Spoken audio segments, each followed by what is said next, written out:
Hey there, and welcome to this module of the Lean Life University where we're talking about the alternatives to calorie counting. So let's look at the aims of what we're looking to cover in this particular module.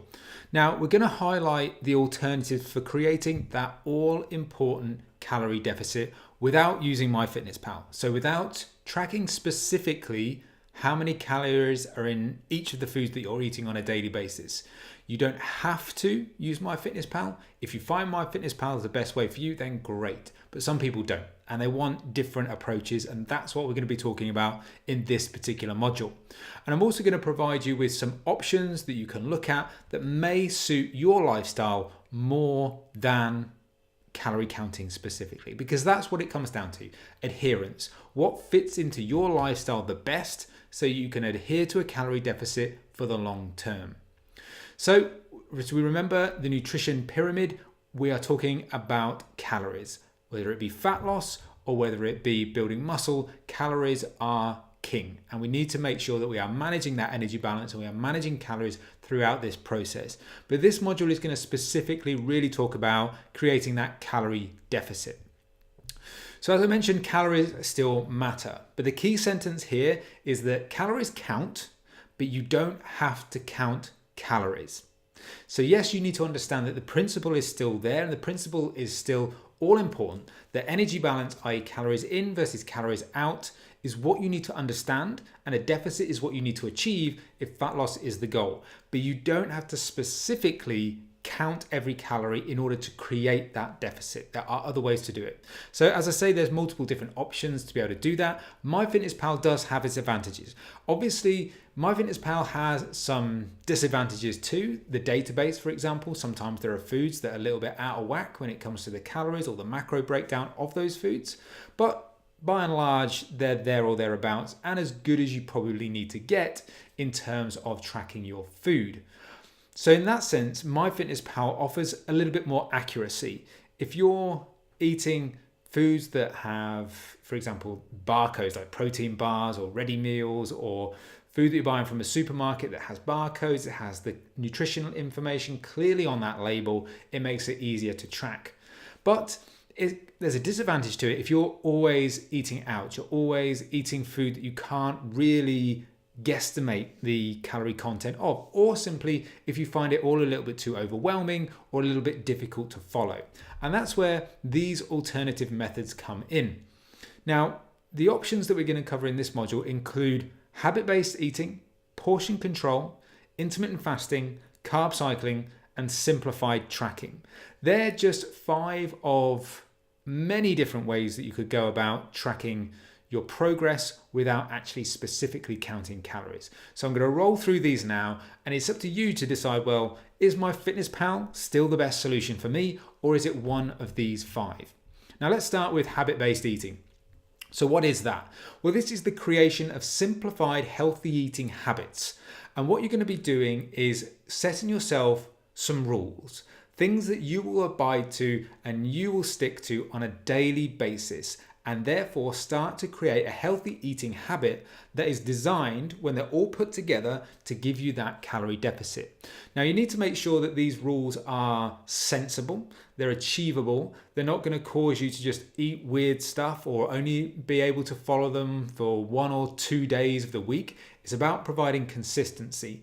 And when you come to a habit-based approach, it might be a case that you want to build up your habits slowly. So you might start with a couple that are really easy to stick to. Once you've got those nailed after maybe 1 to 2 weeks, you then add on a third. Get those 3 nailed and then add on another one and another one and another one. So here's some examples. Now you could say, I'm going to have 200 grams or half a plate of green veg with lunch and dinner. So automatically you're saying, well, in these 2 meals, this plate, I'm going to fill it half with basically what is low calorie vegetables. And that's going to take up the lion's share of those 2 meals. They're going to give me micronutrients. They're going to make me feel fuller for longer because there's quite a lot of volume there. And plus, I'm going to limit the amount of calories I'm taking in because generally speaking, green veg is quite low in calorie. You might then say, well, I'm going to save some calories from breakfast. So what I'm going to do is I'm going to replace my porridge, my cereal, whatever it may be, with a protein shake. So I'm getting the protein that I want to try and keep my high protein diet, but a protein shake is anywhere, depending on how you make it, anywhere between 100 to 200 calories. So it's a fairly light breakfast. You then might say, well, I'm going to have some snacks throughout the day, but I'm going to keep that to 2 pieces of fruit per day. Again, you're getting the micronutrients in. In terms of snacking options, fruit is generally lower calorie than, say, chocolate bar, protein bar, things like that. So it helps you to keep a lid on those calories. You then might say, well, I'm going to have a fist-sized portion of protein with lunch and dinner. So you're building on this plate that you're creating at lunch and dinner. So you've got half a plate of veg, and then you get a fist-sized portion of protein. And then you might say, to add on top of that, I'm going to have no starchy carbs in at least one meal. Now that might be lunch, it might be dinner, something like that, to say, well, when I'm building that plate up, I'm not going to have any rice, pasta, potatoes, things like that. Now that's not to say those foods are bad. It's just you've got to implement simplified rules that allow you to create a calorie deficit. And simply by removing a portion of carbohydrate might help you achieve that calorie deficit. So that's a habit-based eating approach, and you can see how layering your habits with good, well thought out strategies can help you create a calorie deficit over time. Now with habit-based eating, it might take a little bit of time for you to find the right habits that work best for you and the right habits that work best for you together. But there are a few suggestions that you might want to try. We then move on to portion control. So portion control has some elements that I just mentioned in habit-based eating, but expands on that a bit further. And there is a guide that you can download below this video that will guide you through both male and female approach to portion control. So if you feel like this one is for you, feel free, download that and start implementing it. So this is about using your basically hand portions to judge how many calories you're going to be eating in any given meal. So this would be a palm-sized portion of protein, and it's 2 palm-sized portions of protein for a man.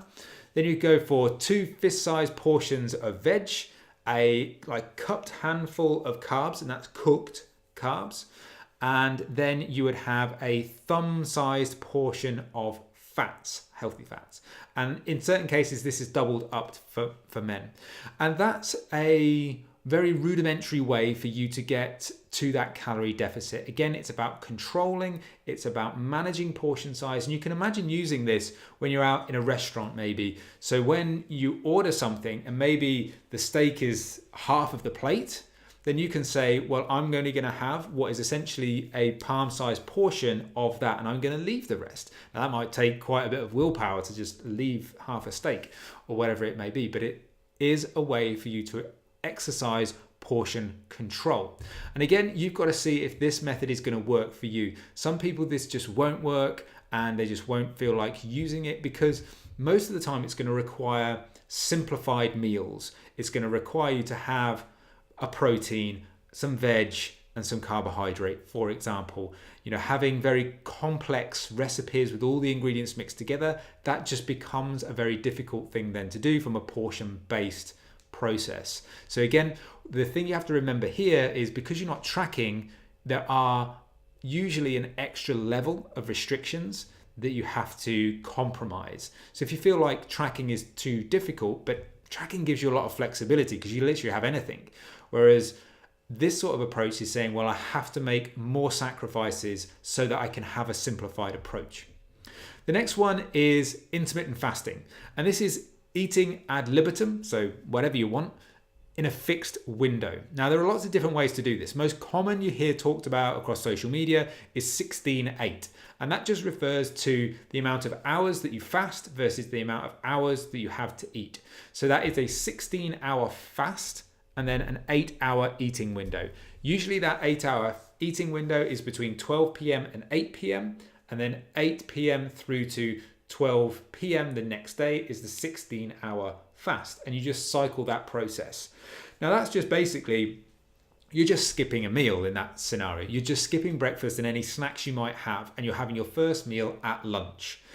Then if you just ate normally between lunch and 8 p.m, theoretically then you've skipped breakfast and any snacks you might normally have, so therefore you are likely to have created a calorie deficit. Now obviously, as we said before, is that we're not tracking here. So there is an element of error. You could very easily overeat in that 8-hour window if you just ate whatever you wanted. You could have some high calorie foods, you could have some high calorie dinners and lunches, and that would take you way over your calorie intake. So it's important to realize that you've still got to eat normally. It doesn't give you free rein to go off and eat whatever you want. You've still got to eat with some thought and some control. Alternate day fasting is another approach, and this is literally just eat one day, nothing for 24 hours, eat the next day, nothing for 24 hours, eat the next day, nothing for 24 hours. And that's quite an easy way for you to be in a calorie deficit and lose weight. It's often used with obese people that are looking for clinical intervention, because you can get very rapid weight loss in a short period of time, which provides you with a lot of motivation to keep going. And as you can imagine, it's going to be probably very difficult for you to overeat in that scenario. Again, you obviously you could go really, really crazy on your eating days and eat 5,000 calories a day and something like that, and you'd still be in a calorie surplus if your target was 2,000 calories a day, for example. So it does require still a bit of thought process and a bit of not necessarily planning or tracking, but a bit of common sense. 5-2 is then a similar approach, but this is your having 5 days of normal eating, 2 days of fasting, or very, very low calories, say like 500 calories or less. So they are intermittent fasting approach. Again, nothing special. It's just about creating the calorie deficit. If this works for you, then great. A lot of people have a very light breakfast or skip breakfast entirely, and that suits them because they have bigger meals later in the day. That's perfect. That is basically intermittent fasting. It's basically 16-8. And if you can keep that 8-hour window under control and not go crazy, then you will be in a calorie deficit more than likely. The next one we want to talk about is carb cycling. So this is a little bit like intermittent fasting, but you're just doing it with carbs. And again, this sort of takes the process and again just applies a simple rule. Now let's think about a normal day of eating. You might have porridge, you might have some rice with your lunch, you might have some pasta with your dinner, and you might have fruit throughout the day, whatever, or chocolate, whatever it may be. Now, those foods aren't bad. Let's get that out on the table. You can absolutely have all of those foods in a balanced diet and have no worries whatsoever about losing weight. However, if you are not wanting to track and you want a simple rule to apply, carb cycling might be an option for you. So you might say, well, I'm going to have one day of either zero or very low carb intake. So it might be, so you cut out, you're not going to have fruits, you're not going to have pasta, you're not going to have rice, you're not going to have porridge, all of that sort of stuff. You're just going to go very, very low carb on that single day. And then the next day, you might have normal carb intake. You might just say, okay, I'm going to have my fruit, I'm going to have my porridge, I'm going to have my pasta or whatever. And again, you can see how if your normal diet consistently has carbohydrate through it, one day without all of that carbohydrate in it, and then not really replacing that with other foods, means that you are likely to create a calorie deficit. It does have its limitations in the sense that you want to be making sure you're getting your vitamins, your minerals, micronutrients, which are prevalent in things like fruit. So if you're cutting that out and the rest of your diet isn't so great, it sometimes isn't a great option. You can obviously supplement with a multivitamin. And remember not to go crazy, especially on the days when you're then eating carbs, because the temptation is to go feast and famine. Okay, so I'm no carbs on this day. Now I'm just going to jack carbs through the roof and I'm just going to go crazy. That's when it kind of doesn't work. You've got to go normal to low, not low to I'm just going to go crazy. And that's where, it might be a good solution for you, but it might not. You've just got to understand your own eating behavior and go from there. The next one, or the last one as well, is simplified tracking. Now, this is about apportioning an amount of calories per meal. And this is really good if you're someone who is always on the road. Maybe you don't have time to prepare food. Maybe you have to get food at service stations. You have to get food from supermarkets, like ready meals or pre-packed salads and things like that. This can be a good way for you in that situation to manage your calorie intake. So I've given you two examples, one for a 1500 calorie diet and one for a 2000 calorie diet. Now you can set these up for whatever amount of calories per meal that you want and however meals you want. You could drop out the breakfast. So B is for breakfast, L is for lunch, D is for dinner, S is for snacks.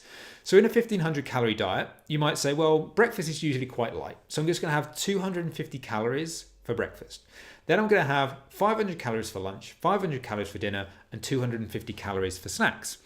Now, you might say, well, how do I then find food to fit that? Well, if you can imagine, if you're out on the road and you're looking in, you go to a service station or you go to a supermarket to pick up a pre-packed salad or a pre-packed sandwich or something like that, you can quickly look at the back, just look at the calories, nothing else, and just say, well, okay, this sandwich is 300 calories, boom. Then I've got 200 calories left, so I'm going to have 2 pieces of fruit. That gets me to my 500 calories for lunch. Easy. Didn't really have to track anything. Didn't have to go into MyFitnessPal. You just knew that as long as you didn't exceed 500 calories, that was okay.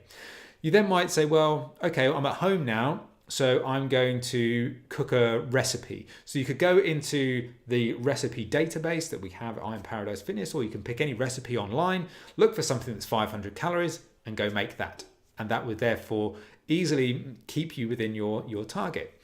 And then with snacks, again, you're probably going to be picking snacks that have the information on the back. So if you go to your service station, you pick a protein bar, which is say 220, that's pretty much all of your 250. And again, you can go from there and start to build up your snacks. You can go for something else, obviously. In terms of breakfast, again, breakfast usually would be something that the calorie intake of. So for example, if you're having a protein shake, it's quite easy to do that. Protein shake and a piece of fruit, roughly speaking, is going to get you about 250 calories. So you can start to simplify how you actually approach these things. So it takes a lot of the guesswork out. And then if you go to restaurants and things like that, it becomes even more useful because let's say, for example, classic one to remember is Nando's, because Nando's has all of the calorie information available. So you can say, well, what in their menu is 500 calories or less? Okay, it's this. So I'm going to have that. I'm going to eat out. I'm going to enjoy it, but I know that I'm within my limit. And you can obviously flex those as you want. 2000 calorie diet, you literally might just go 500, 500, 500, 500. So therefore, again, it becomes easy for you to say, well, as long as I don't exceed 500 calories for breakfast, that's okay. 500 calories for lunch, that's okay. 500 calories for dinner, that's okay. The complication with this, where it doesn't become a useful strategy, is if you've got to use guesswork. If you are at places where you are guessing calories all the time, it becomes less of a viable option.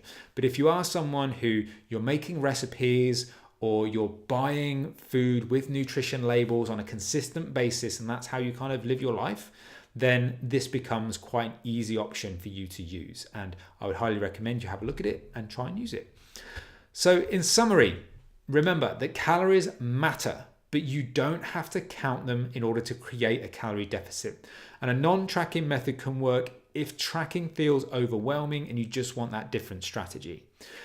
But remember, it's less specific and less accurate than using MyFitnessPal in general. There are obviously some anomalies, but in general, it's going to be less accurate. And because it's less specific, you're going to have less flexibility with your food choices. So it is about compromise, it is about adherence. But if you do feel like MyFitnessPal is not for you, then within here are some options that you can go through to say, yeah, that one really works for me. I'm going to try that, see how that works. If you see weight loss over a 2-week period, then you know that you've created a calorie deficit using that approach. And if that then just takes the pressure off, allows you to breathe a sigh of relief, not live your life feeling like you're constrained by what you eat, then that's great. That's a great place to be. However, some people just like the accuracy and the data and the specifics of a MyFitnessPal style approach. But feel free to have a look through these, ask me any questions, and if you feel like you want to proceed down one of these routes, then come and talk to me and we can talk about how we can actually set up one of those diets for you. So I hope you enjoyed this module of the Lean Life University. If you do have any questions, let me know in the Facebook group.